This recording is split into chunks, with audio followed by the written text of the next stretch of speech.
હું છું પુરાણા સખી, તો હું તમને આ માટે આ વાક્ય સમજાવવા માંગુ છું કે કામકાજના સ્થળે મહિલાઓની જાતીય સતામણી અટકાયત અધિનિયમ 2013. જાતીય સતામણી એટલે શું?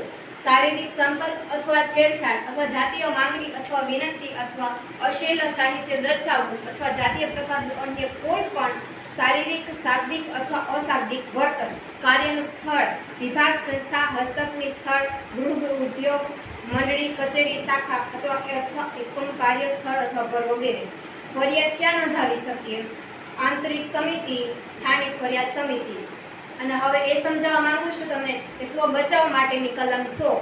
સ્વ બચાવનો હક, હુમલાખોરને ગંભીર ઈજા, હુમલાખોરનું મૃત્યુ, અપહરણ અને અનિયમિત ઇરાદે હુમલો, એસિડ ફેંકવાથી ગંભીર ઈજાનો ભય.